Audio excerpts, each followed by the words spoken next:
Welcome back, everyone. Third time's a charm on this recording.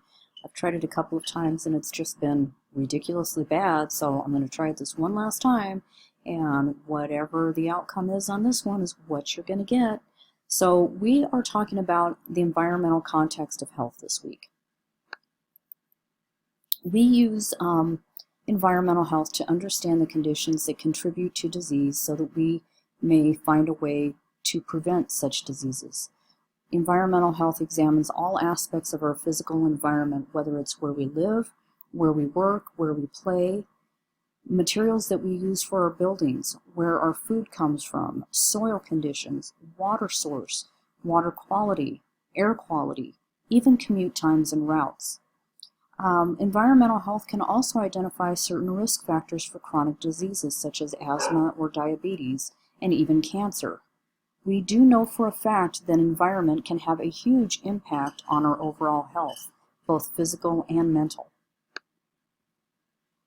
Other issues that relate to environmental health are geography, geology, and climate.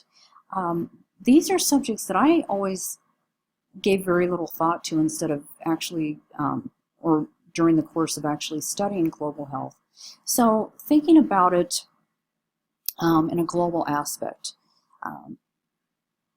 there are certain health risks that can definitely be tied to a climate, the vegetation and animals that are native to each particular climate, weather patterns and temperature, altitude, geographical formations, soil types, and other factors. So some of the key aspects of these other health risks can be due to exposure to ultraviolet rays, dust and wind, and even insects. So again, looking at this on a global level, think about those areas that have a high incidence of malaria, how insects can be tied to that particular climate. Thinking about Boise, Idaho, and taking into account our altitude, we do have a very high exposure to ultraviolet rays. Sorry about that. Just as I started the recording, my puppies wanted in. So also let's think about soil types and conditions. We are very fortunate in North America to have several areas in which our soil is very conducive to growing crops that are able to sustain our population. But when you think about soil types in sub-Saharan Africa, they can't produce any food. You can't grow food in sand. So I think looking at climate, altitude, soil types, and other factors is a huge importance in examining environmental health. So when we think about the home environment, this includes shelter and construction of such shelter. So asbestos, lead paint, our electrical wiring, ventilation, insulation, window screens. These are all things that we kind of take for granted because most of us within the United States have, have access to adequate shelter. However, others globally are not so lucky. They don't even have the luxury of worrying about these things because they're living in cardboard boxes or shanties, or have to build shelters that may contain hazardous materials and objects based on what they can find at any given time. Drinking water is huge. I cannot even relate the importance of drinking water. We turn on the faucet and water comes out. Where's it coming from?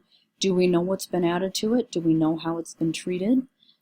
I don't really ask myself these questions because in the United States, most of the United States, we will say Flint, Michigan is the exception to that rule, as I'm sure there are many other places that may have unsafe drinking water.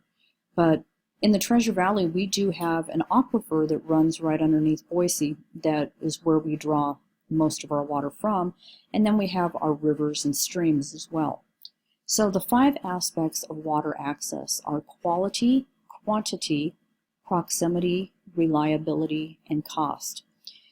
I hear stories from my dad, who is relatively young at 72 years old, and he was raised in southeastern Iowa, born in 1944, and tells me stories that I can't even believe that there are people like my dad that did not grow up with running water in the house or indoor plumbing.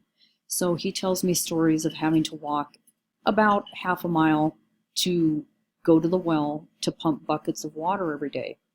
Can you imagine how inconvenient this would be? We are very fortunate and almost spoiled in our ability to access clean, healthy water so easily and effortlessly. Um, One of the other things that is key, whoops, sorry about that, is sanitation. As I mentioned, indoor plumbing. Most of us have always had indoor plumbing in our homes, in our environments, but there are places that don't have adequate sanitation facilities, and that poses a huge risk for infectious disease due to contamination of the water, the soil, and direct human contact with human or animal feces. So as a result, there are several bacterial, viral, and parasitic infections that can occur. I kind of look at sanitation as a very basic human right and need. I think every human being should have the right to urinate and defecate in a safe and private manner. So I would love to hear what you think. Unfortunately, there are many globally, and even within the North American continent that may not have such luxury as indoor sanitation or even safe and private sanitation.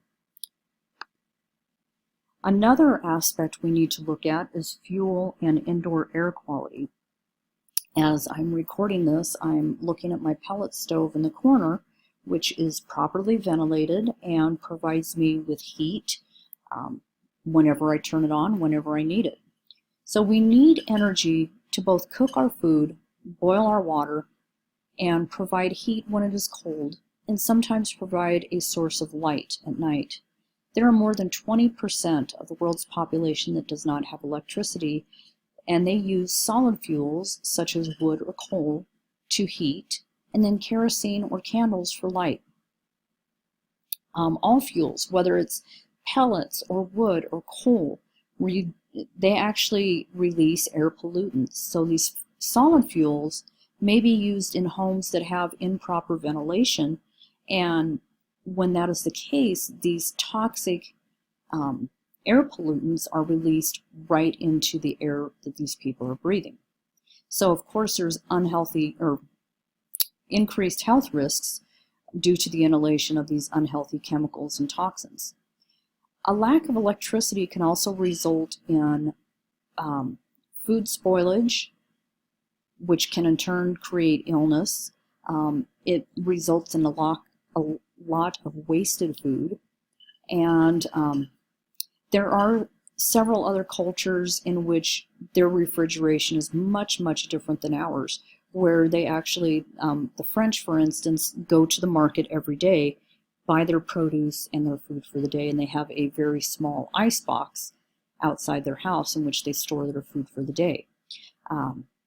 There are others that have no such access to refrigeration or cooling devices to save their food and must rely on just getting food as they can, and things that cannot be spoiled due to heat or lack of refrigeration.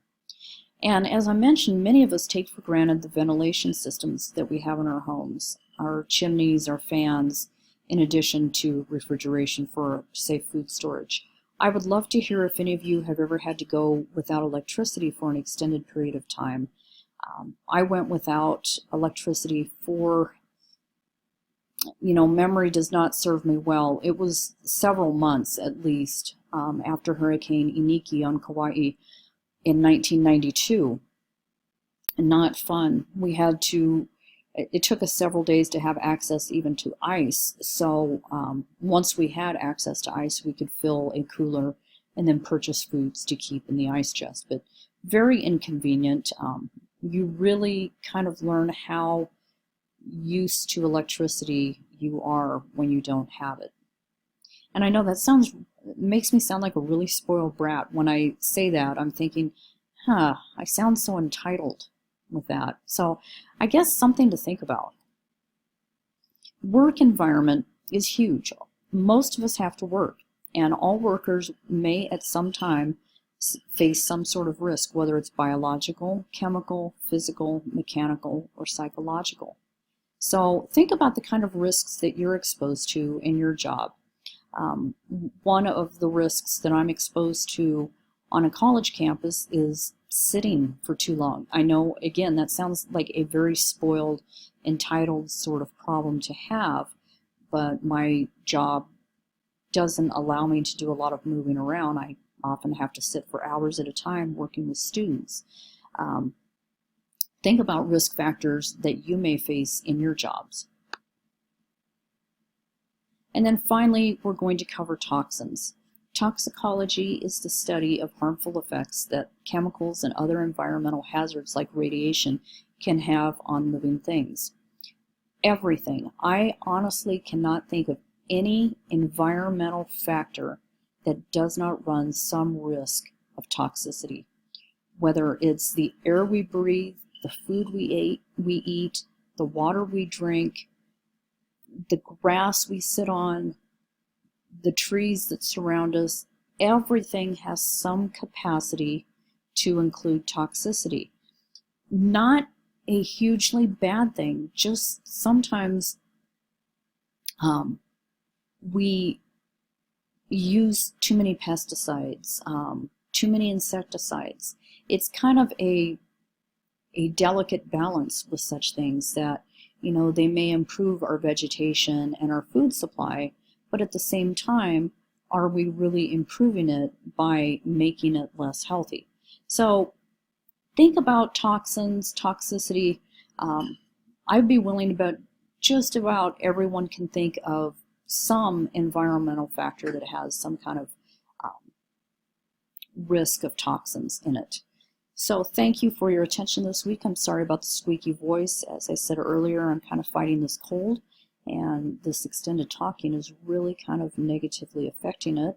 So I appreciate your patience, and I will talk to you all next week.